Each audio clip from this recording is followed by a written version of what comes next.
Everyone, next 7 days, 7 videos, and entire economy related current affairs of last 1.5 years will be covered. और ये एक one step revision series है prelims 2026 में जो appear कर रहे हैं, CDS और CAPF एग्ज़ाम में जो अपीयर कर रहे हैं। और ये कोई यूजुअल कॉपी पेस्ट मटेरियल नहीं है कि कहीं पे किसी कोचिंग की मैगजीन से जहाँ से सवाल आते भी नहीं है वहाँ से उठा दिए गए हो आर्टिकल। नो, डायरेक्टली यहाँ the Hindu, Indian express, economic time, PIB और मिंट में जो important economy related current affairs cover हुए हैं कॉन्सेप्चुअल लिंकेजेस के साथ, वो यहाँ पे कवर होंगे। मेरी क्या अथॉरिटी आपको पढ़ाने की। civilspot.in वेबसाइट पे जब आप जाएंगे वहाँ आप मेरी फ़ोटो वगैरह देख पाएंगे। मैं यूट्यूब में अपनी पिक्चर, नाम वगैरह शेयर करने से बचता हूँ क्योंकि मेरे अपने लोग, मुझे बहुत क्लोजली जानने वाले, कई बार मेरी वीडियो के अक्रॉस आ जाते हैं। So this is about me. आप पॉज करके पढ़ सकते हैं। ये सारे वो एग्ज़ाम हैं जो मैंने खुद क्वालिफाई मैं कर पाया हूँ भगवान की देन से। आप कह सकते हैं कि मैंने तुक्के में ये सब क्वालिफाई किए हैं। उन सब चीज़ों को छोड़ के आते हैं, डायरेक्टली आते हैं फर्स्ट करंट अफेयर पे। पहली बात ये कि इंडिया में पहली बार, है ना, इंडिया का पहला क्रॉस सेक्टरिक इन्वेस्टमेंट ट्रस्ट, है ना, एक इंफ्रास्ट्रक्चर इन्वेस्टमेंट ट्रस्ट इंडिया में जो है लॉन्च कर दिया गया है।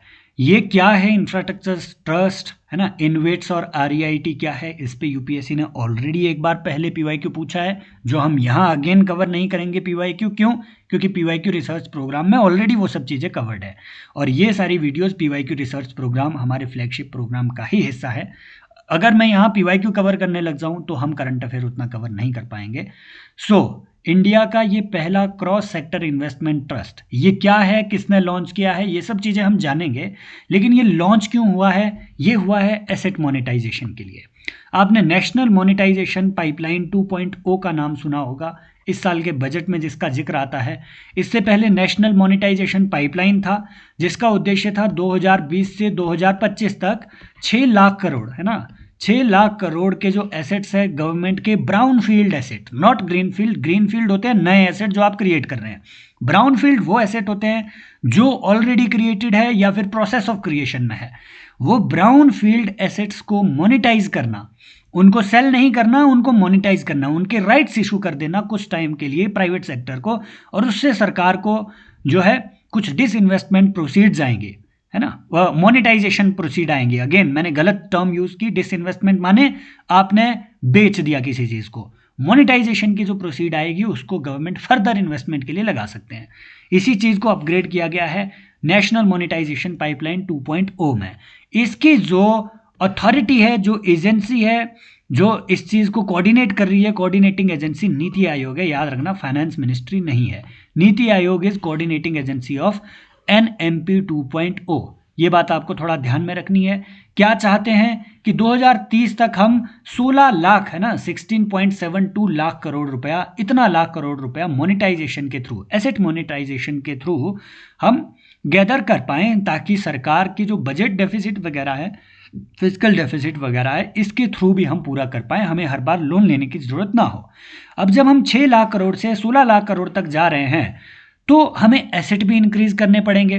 पहले 6 लाख करोड़ में सिर्फ 6 सेक्टर्स, जिसमें ये सारे सेक्टर्स है ना, highway, MMLP, ropeways, roadways, railways, power, ये सब चीज़ें, उसमें कुछ एक 6, है ना, 6 सेक्टर्स थे।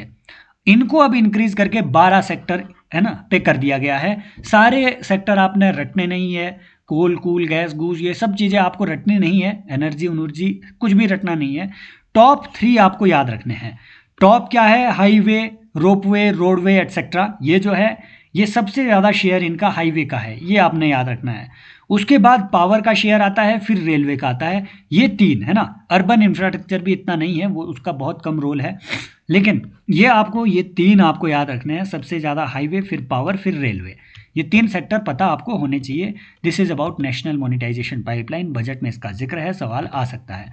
अब देखो, पहले हमें जानना है कि भैया ये जो cross sector investment trust India में NHAI ने लॉन्च किया है, ये है राजमार्ग infrastructure investment managers private limited. याद नहीं रखना है, नाम याद नहीं रखना है, इतना कर याद रखना है कि हाँ, ये national highway authority of India, NHAI, जो पहले TOT मॉडल के थ्रू ट्रांसफर, है ना, ट्रांसफर नहीं, टोल ऑपरेट ट्रांसफर मॉडल के थ्रू। ये क्या करते थे पहले, टीओटी मॉडल क्या था, एनएचएआई अपने जो रोड है वो प्राइवेट सेक्टर को दे देंगे, ट्रांसफर कर देंगे, वो ऑपरेट करेंगे, जितना उन्होंने ठेका उसमें है ना, ठेके में जितनी उन्होंने बिड अपनी लगाई थी उतना टोल वो कलेक्ट करेंगे ऑपरेट करके, और उसके बाद फिर से सरकार को ट्रांसफर कर देंगे।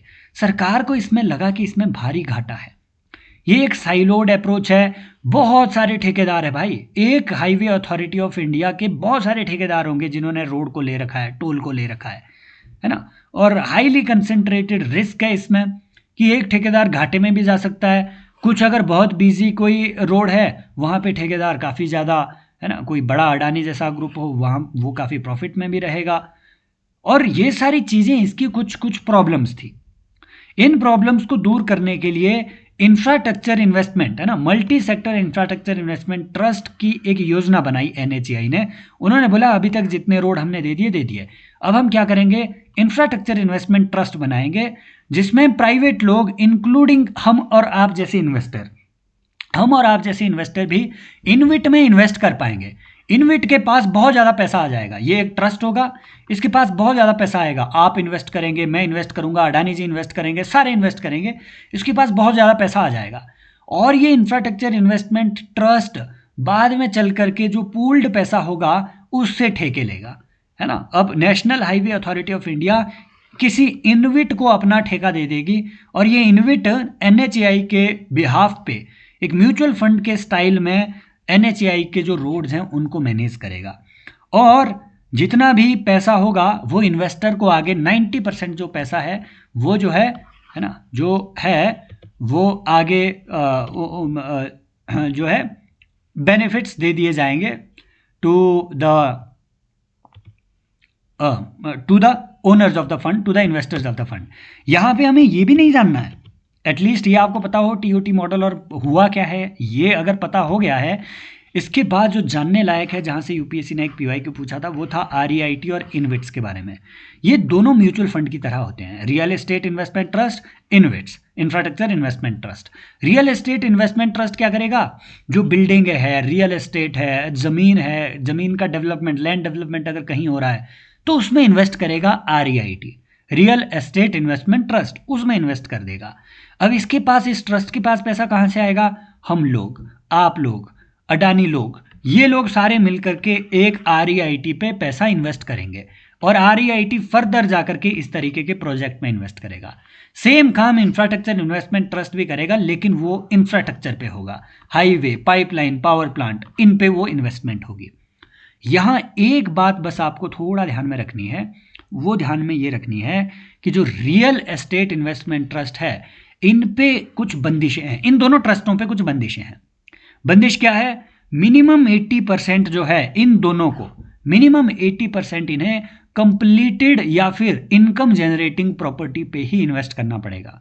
मतलब जो ऑलरेडी कंप्लीट हो गई है, जो बिल्डिंग ऑलरेडी बन गई है, या जो सड़क ऑलरेडी बन गई है जिससे इनकम जनरेट हो रही है, इनके पास टोटल अगर 100 रुपया आ रहा है, 80 रुपया सिर्फ ऐसी एसेट पे जो ऑलरेडी बन गया है, जिनसे ऑलरेडी इनकम आ रही है, सिर्फ उन पे इन्हें इन्वेस्ट करना पड़ेगा। अंडर कंस्ट्रक्शन में आरईआईटी मैक्सिमम 20% और InvITs maximum 10% under construction assets में, that means greenfield assets में, नए एसेट्स में सिर्फ और सिर्फ 10 और 20% ये इन्वेस्ट कर पाएंगे।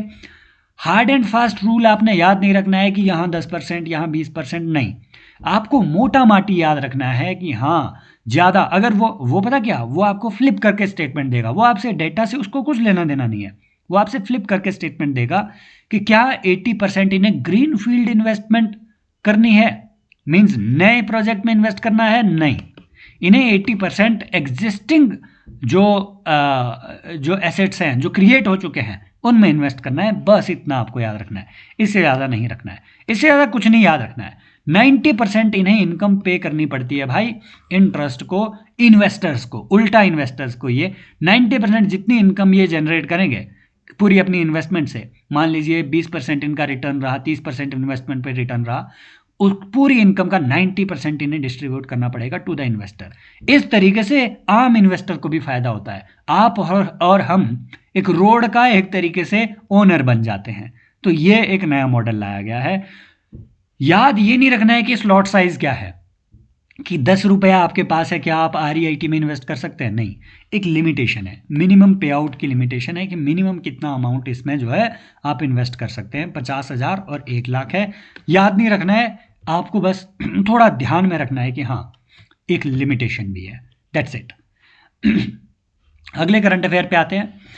अब रिसर्च और इनोवेशन के लिए इंडिया में एक प्रॉब्लम है R&D की इंडिया में। सिर्फ 0.64, ये मेंस में भी आप लिखते हैं, 0.64% ऑफ GDP ही हम जो है रिसर्च एंड इन्वेस्टमेंट में इन्वेस्ट कर रहे होते हैं।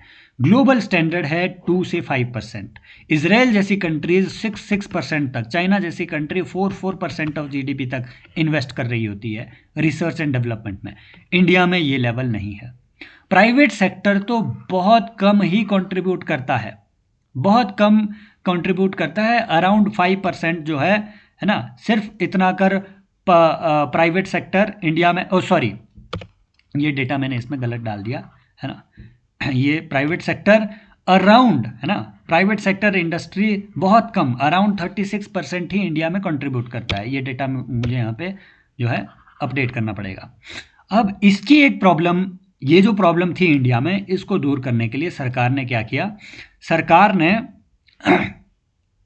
एक स्कीम लाई, RDI स्कीम है ना, research and develop R&D investment scheme है ना, RDI research and development investment scheme. इसके तहत सरकार क्या अब कोशिश कर रही है, 1 लाख करोड़ रुपया रिसर्च एंड डेवलपमेंट में इन्वेस्ट किया जाएगा। अभी भी सेंट्रल गवर्नमेंट का R&D पे सबसे ज़्यादा शेयर है। इंडिया में टोटल जितनी R&D आती है सबसे ज़्यादा शेयर सेंट्रल गवर्नमेंट का है। सेंट्रल गवर्नमेंट फंडिंग दे रही है, JRF दे रही है, फेलोशिप्स दे रही है, IIT को ग्रांट्स दे रही है। प्राइवेट सेक्टर का मिनिमल पार्टिसिपेशन अभी भी है, बहुत कम है ना, बहुत कम पार्टिसिपेशन है। स्टेट तो है ना 6% के आसपास ही इसमें इन्वेस्ट कर पा रहा है। ये 2021-22 के फिगर है, लेकिन ऐसा है कि ये फिगर अभी भी लगभग वैसे ही हैं। तो इसको निपटने के लिए RDI स्कीम लाई गई। इसके तहत जो अनुसंधान नेशनल रिसर्च फाउंडेशन है वो क्रिएट की गई है, और ANRF क्या करेगी, इस 1 लाख करोड़ के फंड को मैनेज करेगी। ये डिस्ट्रीब्यूट करेगी इस फंड को इंस्टीट्यूशंस है ना, सरकारी जो एजुकेशनल इंस्टीट्यूशन है, NBFC है, ऑल इंडिया फाइनेंशियल इंस्टीट्यूशन है, डेवलपमेंट फाइनेंशियल इंस्टीट्यूशन है, इनको ये पैसा डिस्ट्रीब्यूट करेगी।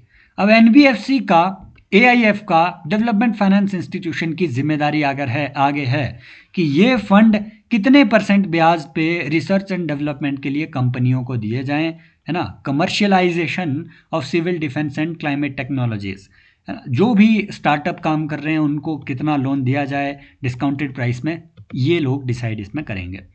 नया जो इस पे UPSC ने, देखो इसमें PYQ आया हुआ है, UPSC का PYQ है। आई थिंक इस बार के जो EPFO एग्ज़ाम था, हाँ EPFO एग्ज़ाम में या फिर कहीं CDS एग्ज़ाम में 2025 के ये सवाल पूछा गया था कि कौन कौन सी कंट्री में UPI लागू है। प्री में अगर 2020 है ना, इतना ही आपको याद रखना है, 2026 में प्री में या किसी CDS में अगर पूछा जाए तो याद रखना है इन 7 कंट्रीज़ में इस टाइम पे UPI अभी चल रहा है। ठीक है, वो कौन सी है, भूटान और नेपाल तो याद रख लो, हमारे पड़ोसी देश है। भूटान नेपाल याद रख लो, बांग्लादेश से है ना वो चौंकी मत खाना। पड़ोसी देशों में भूटान है, नेपाल है, श्रीलंका है, इतना याद रख लो। और चौंक वो उससे मत धोखा खा जाना, क्या कहते हैं, मालदीव से। भूटान नेपाल श्रीलंका याद रह जाएगा ना, भूटान नेपाल श्रीलंका। उसके बाद है ना, नेपाल का तो अभी वायरल भी हो रहा था कि नेपाली रुपीज़ में आप UPI से ट्रांजैक्शन कर सकते हैं। इंडियन रूपी खुद ही उसमें कन्वर्ट हो जा रहा है। मतलब आपको अब नेपाल में जाना है तो आपको फॉरेन एक्सचेंज की भी ज़रूरत नहीं है, किसी एक्सचेंज में जाने की भी ज़रूरत नहीं है, इतना मॉडर्नाइज हो गया है UPI का सिस्टम। फ्रांस और मॉरिशस दोनों याद रह जाएंगे, और UAE तो याद रहेगा ही रहेगा। तो यहाँ पे UPI सॉरी गाइस,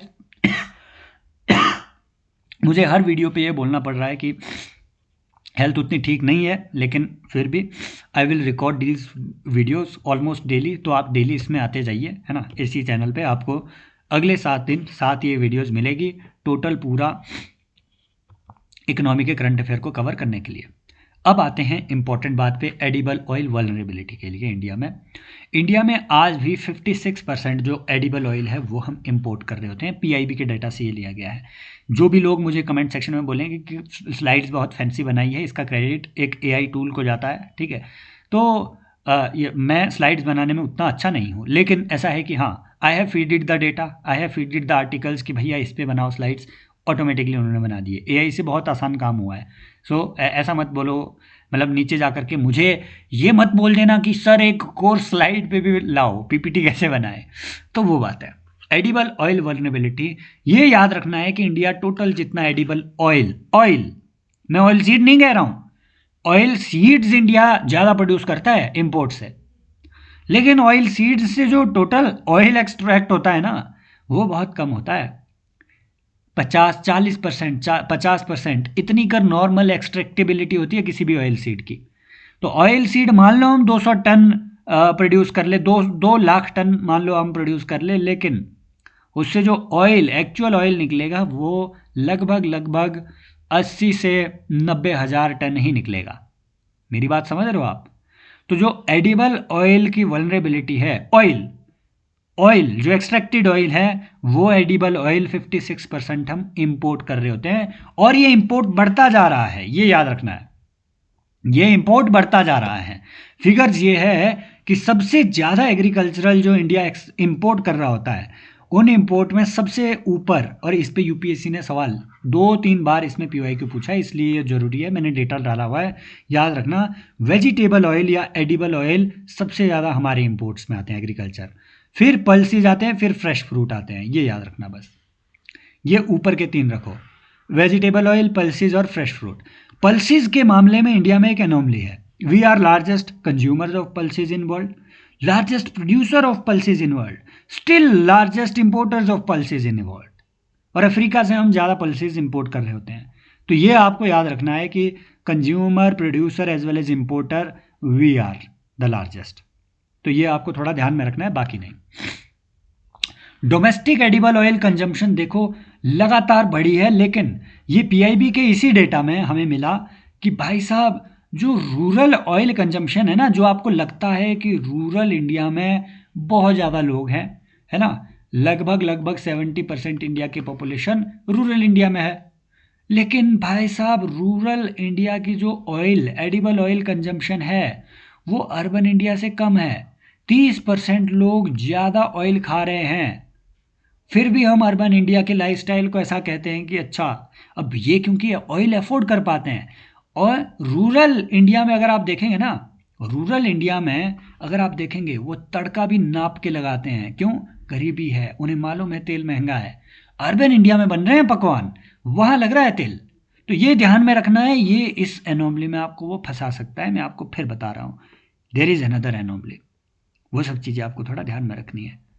और याद इतना रखना है, India globally edible oil production में चौथे रैंक पे है।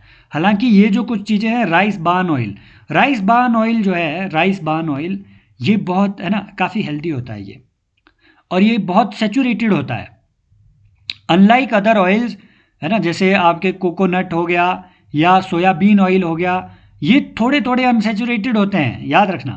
और है ना, राइस बार्न ऑयल ठीक ठाक सेचुरेटेड होता है, और सेचुरेटेड होने की वजह से जो लो डेंसिटी कोलेस्ट्रॉल है, जिससे हार्ट की डिजीजेज वगैरह होती है, उसको ये कंट्रोल कर पाता है। वो कोलेस्ट्रॉल ये कम बनाता है, राइस बार्न ऑयल। तो ये ज़्यादा खा जाना चाहिए आपको, है ना। ये अच्छा ऑयल माना जाता है काफ़ी ज़्यादा। इंडिया इसमें फर्स्ट प्लेस में है। कोलेस्ट्रॉल 2 तरीके का होता है। हाई डेंसिटी कोलेस्ट्रॉल अगर वो बोले HDL, तो HDL जो है हाई डेंसिटी लिपोप्रोटीन, ये HDL कोलेस्ट्रॉल आपके लिए हेल्दी होता है, हाई डेंसिटी का होता है। क्यों हेल्दी होता है? क्योंकि जो एक्चुअल में लो डेंसिटी कोलेस्ट्रॉल होता है, तो ये लो डेंसिटी वाला कोलेस्ट्रॉल एक्चुअल में आपको हार्ट डिजीज वगैरह क्रिएट करता है। अब हाई डेंसिटी कोलेस्ट्रॉल की क्योंकि डेंसिटी ज़्यादा है, तो ये जो LDL कोलेस्ट्रॉल है, ये इसके अंदर पेनिट्रेट है ना, ये HDL एक तरीके से एक्सट्रैक्टर का काम करता है। ये LDL कोलेस्ट्रॉल को पूरी बॉडी से एक्सट्रैक्ट करेगा और अपने अंदर इसे रख लेगा, बाद में बॉडी से बाहर ये आ जाएंगे, है ना। फिल्ट्रेशन के प्रोसेस के थ्रू। तो ये एचडीएल कोलेस्ट्रॉल इसलिए बेनिफिशियल होता है, एलडीएल कोलेस्ट्रॉल आपके लिए बेनिफिशियल नहीं होता है। अराइस बार्न ऑयल आपको कम कोलेस्ट्रॉल देता है। ये याद रखना, इंडिया ग्लोबली जो है 4th रैंक पे है ऑयल प्रोडक्शन के मामले में। इसी चीज़ को डील करने के लिए इंडिया में national mission on edible oil, oil palm launch किया गया। National mission on edible oil, oil seed launch किया गया। पाम ऑयल के प्रोडक्शन के लिए लॉन्च किया गया है, एक ऑयल सीड के प्रोडक्शन को इंक्रीज करने के लिए लॉन्च किया गया है ना।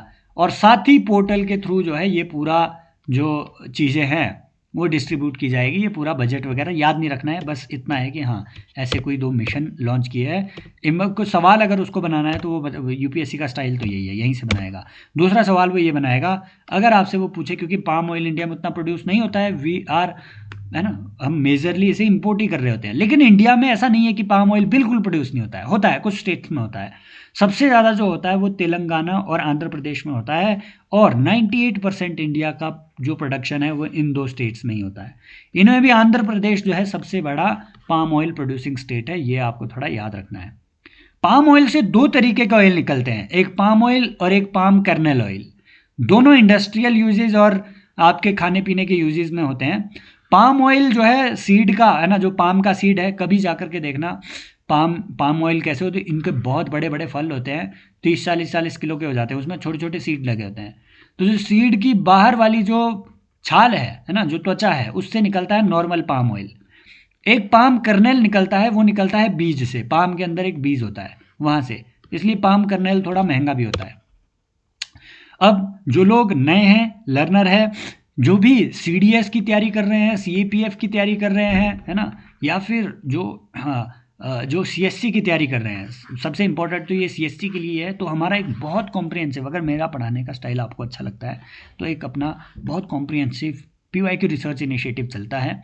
150+ आवर्स में आपको कोई बुक नहीं पकड़नी है, कुछ और नहीं पकड़ना है। कुछ आपको समझ नहीं आ रहा है, ज्योग्राफी समझ नहीं आ रही है, इकोनॉमी समझ नहीं आ रही है, कोई आपका वीक पॉइंट है, पॉलिटी समझ नहीं आ रही है, भाई साहब सिर्फ पीवाईक्यू, करंट लिंकेजेस और आपके जो एनसीईआरटी लिंकेजेस है, ये एक पैकेज बनाया गया है। आपको कुछ नहीं करना है, डेली 1.5-2 घंटा इसमें आना है और इस कोर्स को आपने अटेंड करना है। आप इसमें एनरोल कीजिए, है ना, एटलीस्ट शेयर कीजिए इस वीडियो को अपने दोस्तों के साथ। आगे आता है centre approves south Asia unit for, ये आपको बस याद रखना है, बाकी है ना ये 1 मिनट में हम कवर करेंगे। क्यों? क्योंकि उन्होंने मखाना बोर्ड पे एक सवाल पूछ लिया था कि मखाना बोर्ड जो है रिसेंटली खुला गया है। ये पिछले, मुझे याद है पीवाई के रिसर्च प्रोग्राम में हमने ये देखा है कि कहीं पे किसी एक पिछले साल के एग्जाम में इन्होंने मखाना बोर्ड पे सवाल पूछा है कि ये कौन से स्टेट में खुला है। तो ये मखाना बोर्ड तो बिहार पे खुला है। फिर ये पूछ लिया था कि सबसे ज़्यादा मखाना कहाँ प्रोड्यूस होता है, बिहार में प्रोड्यूस होता है, बाकी दूसरे स्टेट्स में नहीं। इस पे उन्होंने सवाल पूछ लिया था 2025 में, क्योंकि मखाना बोर्ड नया बनाया गया था। ऐसे ही जो पोटैटो रिसर्च का एक इंस्टीट्यूट है, CIP south Asia regional centre, है ना, पोटैटो के लिए, ये इंटरनेशनल पोटैटो सेंटर है ना, पोटैटो सेंटर जो है ये कहाँ खोला गया है, ये उत्तर प्रदेश में खोला गया है। एक चाइना में भी था, चाइना में पोटैटो जो CIP खोला गया, उसने इतनी रिसर्च एंड डेवलपमेंट करी और वहाँ की जो पोटैटो की वैरायटीज़ है, उन पोटैटो की वैरायटीज़ को इतना इम्प्रूव किया कि चाइना नंबर 1 प्रोड्यूसर है आज के दौर में पोटैटो का। तो इंडिया में भी ये वाला एक रिसर्च सेंटर अभी खुला है, कहाँ? आगरा में खुला है। तो इंडिया का जो सबसे बड़ा पोटैटो प्रोड्यूसिंग स्टेट भी है वो कौन है? यूपी। और यूपी कई मामलों में आगे आ गया है। इंडिया का जो सबसे बड़ा वीट प्रोड्यूसिंग स्टेट अब है वो है यूपी, पहले भी था। चावल का सबसे बड़ा प्रोड्यूसिंग स्टेट अब कौन है? यूपी, है ना, पहले वेस्ट बंगाल था, अब यूपी आ गया है। तो ये आपको थोड़ा याद रखना है। आलू के मामले में भी कौन है सबसे बड़ा? यूपी। लेकिन कॉटन के मामले में कौन है सबसे बड़ा? गुजरात। तो ये कुछ चीज़ें हैं, बाकी नहीं याद रखना। बस ये है कि इंडिया में ये प्रॉब्लम है थोड़ा कि भाई साहब पोटेंशियल हमारे पास इतना ज़्यादा है कि 50 टन एक हेक्टेयर में हम प्रोड्यूस कर रहे हैं, लेकिन वेराइटीज़ कम है ना, और रिसर्च एंड डेवलपमेंट उतनी अच्छी नहीं है, तो हम लगभग हाफ पोटेंशियल पे ही काम कर रहे हैं, है ना। सेम स्वीट पोटैटो के मामले में भी है। स्वीट पोटैटो तो हम 1/3 पोटेंशियल पे काम कर रहे हैं। तो ये इनको इम्प्रूव करने के लिए CIP का एक बड़ा रोल रहेगा। आगे आते हैं इंडिया के ऑयल शेयर पे, है ना। ये 2 दिन पहले की ही खबर है कि भैया वेस्ट एशिया में क्योंकि वॉर है, और वॉर हालांकि थोड़े टाइम के लिए रोक दी गई है, ईरान इजराइल यूएस वॉर, लेकिन मुझे ऐसा लगता है ये फिर से इरप्ट होगी। एक्चुअल में यूएस के जो एसेट्स हैं वो काफ़ी डिप्लीट हुए हैं, they are recharging it, most likely ये वॉर फिर से इरप्ट होगी, और अगेन हमारी जो एनर्जी सिक्योरिटी है ये आज के दौर में थ्रेट में है। लेकिन अभी भी ईरान वॉर से पहले इंडिया के टोटल जितने इंडियन ऑयल इंपोर्ट है, ये 50% से ज़्यादा ऑयल इंपोर्ट, इतना अगर आपको याद रखना है, वो वेस्ट एशिया से ही आ रहे हैं, वो रशिया से नहीं आ रहे हैं। हालांकि 2022 के बाद से क्योंकि रशिया ने कंसेशन दिया, तो रशिया इंडिया का सबसे बड़ा ऑयल इंपोर्टिंग स्टेट बन गया हो। रशिया से हम सबसे ज़्यादा इंपोर्ट कर रहे होते हैं अभी, लेकिन फिर भी सऊदी अरेबिया, इराक, यूएई, है ना, फिर अफ्रीका की कुछ कंट्रीज़ को मिला करके इंडिया सबसे ज़्यादा इनसे इंपोर्ट कर रहा है अभी भी। तो ये आपको याद रखना है, ऑयल इंपोर्ट सबसे ज़्यादा वेस्ट एशिया से ही आते हैं, फिर आता है ना country wise Russia, Saudi Arabia, फिर इराक आता है, रशिया, इराक, फिर आता है आपका सऊदी अरेबिया। तो इतना कर आपको थोड़ा ध्यान में रखना है, बस, ज़्यादा नहीं, ज़्यादा नहीं, ये ऑयल इंपोर्ट का इतना कर आपको थोड़ा ध्यान में रखना है। अब ऑयल इंपोर्ट के बारे में एक और चीज़ आपको पता होनी चाहिए, वो है स्ट्रेटेजिक ऑयल रिजर्व। इंडिया में कुछ स्ट्रेटेजिक ऑयल रिजर्व्स क्रिएट किए गए हैं by India's strategic petroleum reserve limited, है ना। जो national strategic petroleum reserve limited है, कंपनी है, इन्होंने कुछ स्ट्रेटेजिक पेट्रोलियम रिजर्व क्रिएट कर रखे हैं। आजकल है 3 लोकेशन पे, पदूर में, मंगलोर में, विशाखापट्टनम में। 3 और ऐसे रिजर्व अभी क्रिएट किए जा रहे हैं, वो भी आई थिंक 2 विशाखापट्टनम में, एक मंगलूर में, एक और है ना, आई थिंक उड़ीसा के चांदीकोल में, राइट।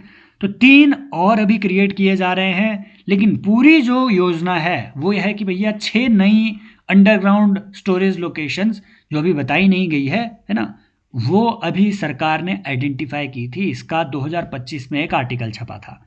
अभी के हिसाब से आपको जो याद रखना है वो ये कि इंडिया में जो oil reserve, total oil reserve है, 2 स्तरों पे आता है।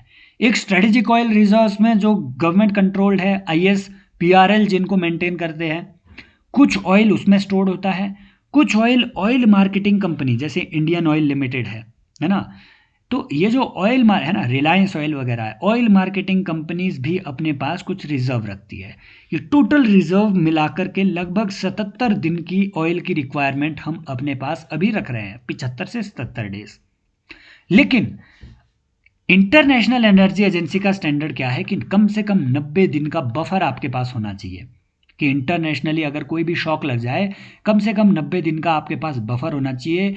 ये इंटरनेशनल एनर्जी एजेंसी का मेंबरशिप का क्राइटेरिया भी है कि आप इंटरनेशनल एनर्जी एजेंसी का मेंबर तभी बन पाएंगे, फुल मेंबर, अगर आपके पास मिनिमम 90 दिन की ऑयल की वो है ना, बफर है, आपके पास एनर्जी का बफर है 90 दिन मिनिमम का। अभी हमारे पास 77 का है, इसीलिए इंडिया इंटरनेशनल एनर्जी एजेंसी का मेंबर नहीं है, इंडिया इंटरनेशनल एनर्जी एजेंसी का एसोसिएट मेंबर है। ये आपको थोड़ा ध्यान में रखना है। और IEA का हेडक्वार्टर कहाँ है, कमेंट सेक्शन में आप मुझे बताएंगे कौन सी वो ऑर्गेनाइजेशन है जिसके हेडक्वार्टर के साथ ये अपना हेडक्वार्टर शेयर करती है। इसकी एक रिपोर्ट फेमस आती है, वो भी कमेंट सेक्शन में सारे लोग आप बताएंगे। So try to be active participant here. आगे आते हैं कि इंडिया का जो एनर्जी एक्सपोजर है, भाई साहब एनर्जी एक्सपोजर इतना ज़्यादा है कि सबसे ज़्यादा हम जो इंपोर्ट कर रहे होते हैं वो क्रूड ऑयल है, लेकिन उसके बाद LNG और PNG आता है, LNG और LPG आता है। इनफैक्ट जो LPG है, LPG हम मेजॉरिटी इंपोर्ट कर रहे होते हैं, है ना, मोर देन 55-50% हम LPG इंपोर्ट कर रहे होते हैं। नेचुरल गैस जो है, नेचुरल गैस डोमेस्टिक प्रोडक्शन हमारा थोड़ा ज़्यादा है, 52% के आसपास है, और 48% के आसपास नेचुरल गैस हम इंपोर्ट कर रहे होते हैं। ये फ्लक्चुएट होता रहता है, ऊपर नीचे ये होता रहता है। तो थोड़ा सा आपको ये ध्यान रखना है, एटलीस्ट इतना कि सबसे ज़्यादा क्रूड ऑयल, फिर LNG आता है, फिर LPG आता है ना, या LPG आता है फिर LNG आता है, ये ऊपर नीचे थोड़ा फ्लैक्चुएट होता रहता है। क्योंकि जो लिक्विड नेचुरल गैस है LNG है, और जो LPG है, राइट, LPG और LNG के गैस के जो इंपोर्ट है ये काफ़ी डिसरप्ट हुए थे, सरकार को अपनी क्लैरिफिकेशन भी देनी पड़ी। तो हमें ये पता होना चाहिए कि गैस इंडिया सबसे ज़्यादा कहाँ से इंपोर्ट कर रहा है, both LPG and LNG. Qatar से हम सबसे ज़्यादा गैस इंपोर्ट कर रहे होते हैं। तो ये आपको बस ध्यान में रखना है, यूएस यूएस भूल जाओ। ऑयल हम कहाँ सबसे ज़्यादा इंपोर्ट कर रहे होते हैं, रशिया से। फिर आता है आपका इराक, है ना। और जो एलएनजी या फिर कोई भी तरीके की जो गैस है, गैस हम सबसे ज़्यादा कतर से इंपोर्ट कर रहे होते हैं। और गैस हम सिर्फ कंजम्पशन यूजेस के लिए नहीं लाते हैं, डोमेस्टिक कंजम्पशन के यूज़ के लिए नहीं, इंडस्ट्रियल यूज़ भी है गैस का। गैस का यूज़ फर्टिलाइज़र बनाने में इंडिया करता है, राइट। तो ये थोड़ा अभी हमें पता होना चाहिए। एक और बात हुई है वो ये कि भैया बांग्लादेश जो है इंडिया में अपने जूट को, है ना, डंप कर रहा होता है। बांग्लादेश में जो जूट प्रोडक्शन हो रही है, क्योंकि विसिनिटी है, वेस्ट बंगाल के थ्रू हमारे उनके साथ ट्रेड के अच्छे रिलेशन एक लंबे टाइम तक रहे। पॉलिसी ये थी कि भैया जो बांग्लादेश का चीप रॉ जूट है उसे वो ना, है ना, एक तो वो चीप प्रोड्यूस कर ही रहे हैं, दूसरा ऊपर से उन पे वो ड्यूटी फ्री भी उसका एक्सपोर्ट इंडिया की तरफ कर रहे हैं। तो इंडिया में डंपिंग हो रही थी बांग्लादेशी जूट की। यहाँ से जानने योग्य बात यह है कि जो south Asian free trade agreement है ना, जो कि साफ्टा, ये जो फ्रेमवर्क है ये सार्क के अंडर हमने किया था। तो साफ्टा जो फ्रेमवर्क है सार्क के अंडर, इस फ्रेमवर्क को इंडिया अभी भी अधेयर करता है और बांग्लादेश को इसके तहत लीस्ट डेवलप्ड कंट्री का हमने स्टेटस दे के रखा हुआ है, जिसकी वजह से इसे बहुत सारे इंपोर्ट्स में ड्यूटी फ्री स्टेटस हमने दे रखा है बांग्लादेश को। अब इस चीज़ को रोकने के लिए इंडिया ने क्या किया, इंडिया ने एक रिस्ट्रिक्शन लगा दी, क्या कि जो directorate general of foreign trade है, जो है ना डीजीटीआर है, इन्होंने एक रिस्ट्रिक्शन लगा दी कि बांग्लादेश से जितना भी जूट आएगा वो सिर्फ और सिर्फ मुंबई पोर्ट से ही आएगा, एक ही पोर्ट से। तो इफेक्टिवली क्या है कि बांग्लादेश से मान लो जूट आ रहा है तो मुंबई उसे जाना पड़ रहा है, यहाँ तक कॉस्ट भी ज़्यादा बढ़ रही है उसकी।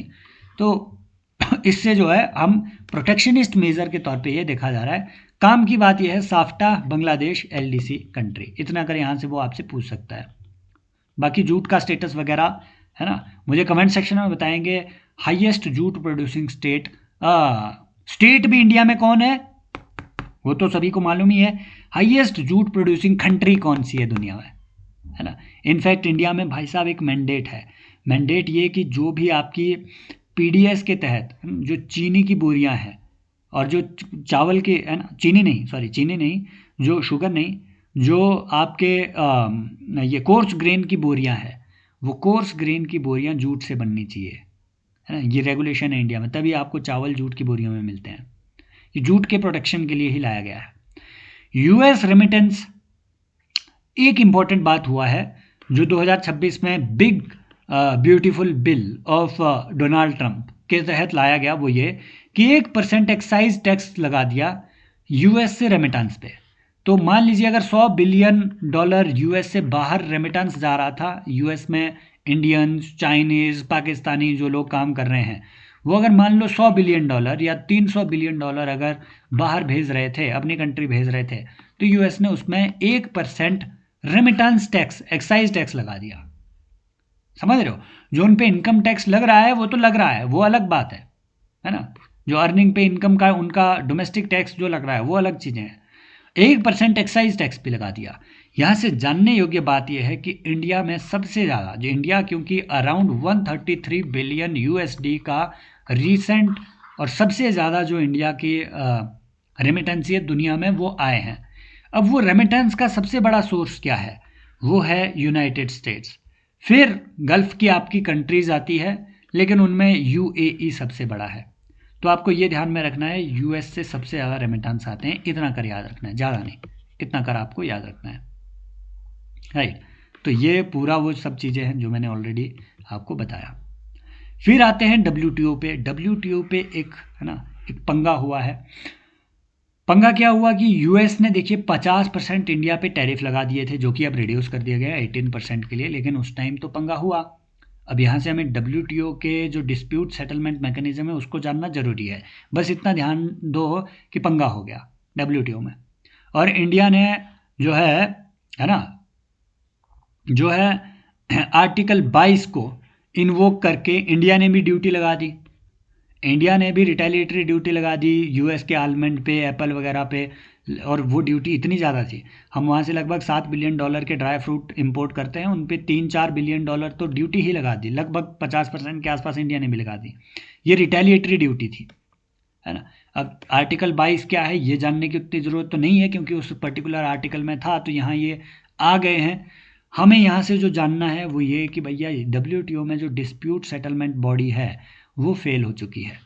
2019 के बाद यूएस के ब्लॉकेड की वजह से ही WTO के जो डिस्प्यूट सेटलमेंट बोर्ड है, जो डिस्प्यूट सेटलमेंट बॉडी है, उस डिस्प्यूट सेटलमेंट बॉडी में कोई भी जज नहीं है, कोई भी जज नहीं है जो कि हियर कर ले किसी भी केस को। तो ये आपको ध्यान में रखना है, डिस्प्यूट सेटलमेंट का जो सिस्टम है WTO में वो डिसफंक्शनल हो चुका है। डिस्प्यूट सेटलमेंट का प्रोसेस क्या है? जो भी एग्रीव्ड पार्टी है वो सबसे पहले एप्लीकेशन डालेगी कि ये पंगा है, वो WTO में ये एप्लीकेशन डाल देगी। WTO में फिर अगर वो चाहे तो एक एप्लीकेशन ये भी डाल सकती है कि एक मीडिएटर अपॉइंट कीजिए, है ना, जो कि मीडिएशन कर सके हम दो कंट्रीज के बीच। WTO मीडिएटर अपॉइंट करके देगा, मीडिएटर अपनी रिपोर्ट देगा, अगर दोनों कंट्रीज ना माने उस, है ना, मीडिएटर की रिपोर्ट को, कंसिलिएटर की रिपोर्ट को, तो जाकर के एक WTO के जो आर्बिट्रेशन काउंसिल है उसमें आर्बिट्रेशन के लिए इशू जाएगा, है ना, कंसिलिएशन के लिए इशू जाएगा। उसमें भी अगर एग्रीव्ड पार्टी हो तो फिर डिस्प्यूट सेटलमेंट की एपेलेट बॉडी होती है, ये है डिस्प्यूट सेटलमेंट की एपेलेट एपेक्स बॉडी। इसमें जज होते हैं, है ना, अराउंड आई थिंक 9 जज या इतने कुछ इसमें जज रहते हैं जो परमानेंट जज होते हैं। लेकिन 2019 के बाद से इसमें एक भी जज नहीं है, यूएस ने एम्बार्गो लगा रखा है जजेस के अपॉइंटमेंट पे, तो ये काम ही नहीं कर पा रहा है। यहां से हमें बस इतना जानना है, यहां से वो आपको सवाल नहीं पूछ रहा है, सवाल वो पूछेगा MPIA से कि multi party interim appeal arbitration arrangement क्या है। WTO में 2019 से लेकर के तो अपीलें चल ही नहीं रही है, कोई सेटलमेंट हो ही नहीं पा रही है। तो क्या हुआ कि 16 WTO कंट्रीज ने मिल करके एक MPIA, multi party interim appeal arbitration arrangement, है ना, आप मुझे कमेंट सेक्शन में बताएंगे क्या इंडिया इसका मेंबर है या नहीं है। नहीं है तो क्या चाइना इसका मेंबर है? Who is the leading country, ये आप मुझे कमेंट सेक्शन में बताएंगे। MPIA का एक इंपॉर्टेंट काम यह है कि जो इसकी मेंबर कंट्री है, ये WTO के अंडर ही फ्रेमवर्क, अनऑफिशियल जैसा एक फ्रेमवर्क है, ये म्यूचुअल अंडरस्टैंडिंग से अपने डिस्प्यूट यहां पे रिजॉल्व करेंगे, समझ रहे हो। और WTO के आर्टिकल 25 में एक ऐसा प्रोविजन दिया गया है कि जो पार्टीज है वो म्यूचुअल डिस्प्यूट रेजोल्यूशन के लिए अपना ग्रुप विद इन WTO बना सकते हैं, अपना ग्रुप विद इन WTO। इसीलिए इंडिया ने G33 बनाया, फ्रेंड्स ऑफ एग्रीकल्चर, पहले G77 था, 78 बाद में वो बना। तो ये WTO के अंदर ही इस तरीके के ग्रुप बनाए जाते हैं, बनाए भी जाते हैं। G33 क्या है, क्या चाइना इसका मेंबर है या नहीं है ना, तो ये आप मुझे कमेंट सेक्शन में बताएंगे। साथ में आप मुझे कमेंट सेक्शन में बताएंगे L69 ग्रुप क्या है, इसका क्या लेना देना है, कॉफ़ी क्लब क्या है, किस चीज़ से रिलेट करता है, ये आप मुझे कमेंट सेक्शन में बताएंगे। अब एक छोटी सी बात ये कि हाँ, थाली इंडेक्स करके एक है ना, ये दो इकोनॉमिस्ट है, 2025 में एक ऐसा वो आया था, just for the sake of giving you this information कि हाँ, थाली इंडेक्स जैसी कोई चीज़ की बात चल रही है कि हमें एक थाली इंडेक्स लाना चाहिए, है ना, जो कि हमें ये बताए कि रियलिटी में, अब आपको पता ये होगा कि वर्ल्ड बैंक और SBI की पिछले साल एक रिपोर्ट आई थी जिसमें ये बताया कि भैया जो एक्सट्रीम पॉवर्टी है इंडिया में इतनी कम आ गई है, लगभग 3% के आसपास एक्सट्रीम पॉवर्टी है इंडिया में, समझ रहे हो। पॉवर्टी भी रिड्यूस हुई है, लगभग 15% के आसपास जो है पॉवर्टी इंडिया में आज के दौर में है, जो पहले 22% के आसपास थी। तो पॉवर्टी रिड्यूस हुई है ना, एक्सट्रीम पॉवर्टी भी रिड्यूस हुई है, समझ रहे हो। इनफैक्ट वर्ल्ड इनइक्वालिटी लैब की रिपोर्ट के अकॉर्डिंग तो इंडिया जो है 4th मोस्ट इक्वल कंट्री में आता है, इक्वल कंट्री में, है ना, अनइक्वल नहीं, इक्वल कंट्री में, तो इनइक्वालिटी भी बोलते रिड्यूस हुई है।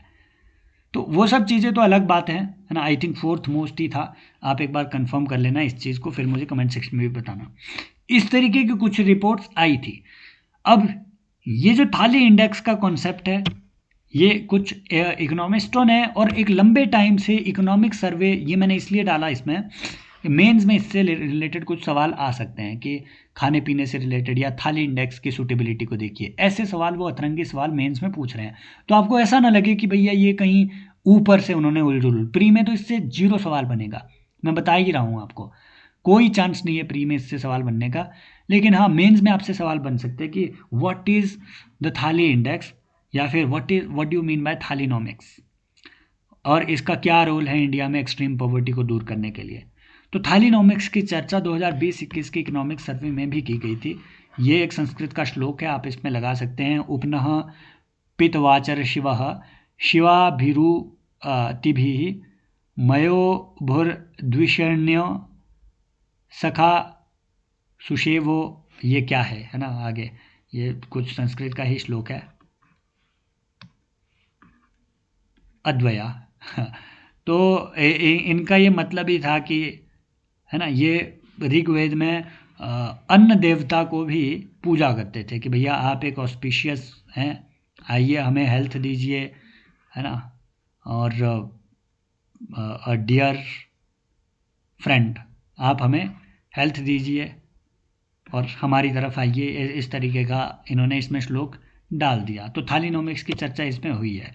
थाली इंडेक्स बेसिकली क्या कहता है इस आर्टिकल के अकॉर्डिंग कि भैया लगभग 30 रुपये की थाली के तौर पे अगर हम प्राइस कर दें तो लगभग, है ना, लगभग 3% लोग जो है एक्सट्रीम पॉवर्टी में आएंगे, वो 30 रुपये की थाली भी जो है वो अफोर्ड नहीं कर पाएंगे। दूसरी बात ये है कि अगर हम लेकिन इसमें ये सारी चीज़ें साथ में हेल्थ, ट्रांसपोर्ट, हाउसिंग, इनका खर्चा निकाल देना तो 40% रूरल इंडियन 2 बेसिक वेजिटेरियन थाली भी पर डे, मतलब 60 रुपया पर डे भी जो इंडियंस है वो अफोर्ड नहीं कर पाएंगे। इसीलिए ज़रूरी है आपका पीडीएस सिस्टम। पीडीएस हट गया ना, बहुत सारे लोग इंडिया में भूखमरी से मर जाएंगे, और ये बात सच्ची है। 60 रुपया पर डे का मतलब है 1800 रुपया पर मंथ पर पर्सन का मतलब है कि अगर एक फैमिली में आप मान लीजिए 6 तो होते ही हैं, छोड़ो 4 भी आप इसमें रखते हैं, है ना, 4 मेंबर्स भी अगर रखें तो 7200 रुपया अगर वो खाने में ही खर्च करेंगे, भाई ये इम्पॉसिबल हो जाएगा, आधा भारत भूखमरी से पीड़ित हो जाएगा। तो ये सब चीज़ें हैं, है ना, थालीनॉमिक्स। एक और ये आर्टिकल था, जून 2025 का ये आर्टिकल है, उसका ये क्रक्स है, वो ये कि भैया इंडिया में पैलिएटिव केयर की बहुत ज़रूरत है। मेंस में ये सवाल आपसे आ सकता है। बस इतना कर आपको ध्यान में रखना है कि इंडिया में आज के दौर में लेंसेट की रिपोर्ट के अकॉर्डिंग कम से कम 10 मिलियन ऐसे लोग हैं जिनको पैलिएटिव केयर क्या होता है, personalised care, emotional support, emotional management, personalised care, इसकी ज़रूरत है। तो पैलिएटिव केयर वर्कर्स की ज़रूरत है, स्किल्ड प्रोफेशनल्स की ज़रूरत है, नर्सिंग प्रोफेशनल्स की इसके लिए ज़रूरत है। इनमें से सिर्फ 1-2% को ही ऐसी पैलिएटिव केयर मिल पाती है। तो ये आपको थोड़ा ध्यान में रखना है। और इंडिया में डॉक्टर पॉपुलेशन रेशो ये अब इतनी इम्प्रूव हुई है, क्यों?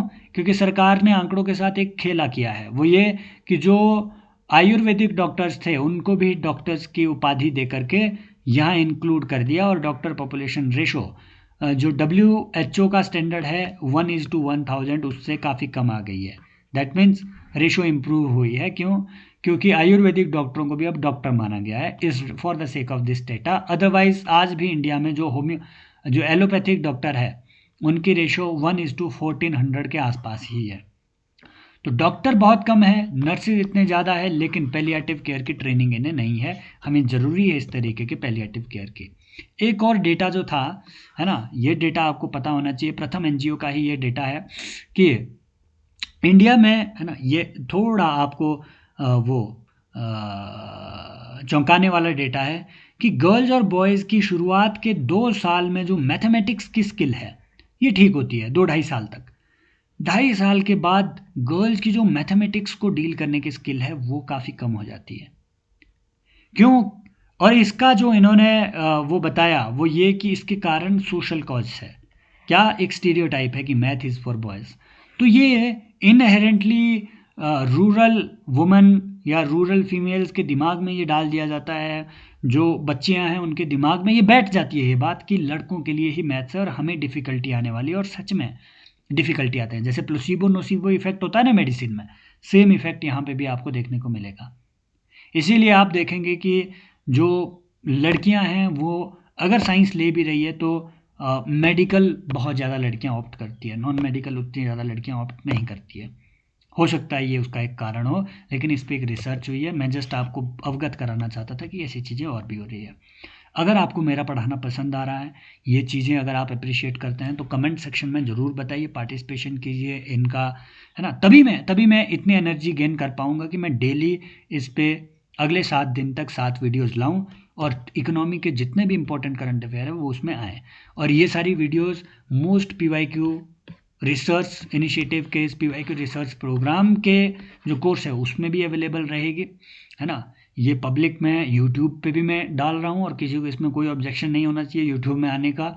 लेकिन वो सब लोग जो नए हैं, प्लीज़, है ना, मैंने आपसे कभी नहीं बोला कि सब्सक्राइब कीजिए, नहीं। If you appreciate this content, you don't know me, मैंने आपको कभी अपना नाम नहीं बताया, कभी शक्ल नहीं बताई, आप सिर्फ मेरी वॉइस जानते हैं, बट आप ये कंटेंट जानते हैं। इफ़ यू फील कि this content is worthy enough, तो आप चाहें तो सब्सक्राइब कर सकते हैं, और ऊपर से please share it with the people जो आपको लगता है कि हाँ अच्छा पोटेंशियल रखते हैं या फिर प्रिपरेशन कर रहे हैं और उनके लिए ये हेल्पफुल हो सकता है। Thank you so much, take care, bye bye, as always love you all, bye.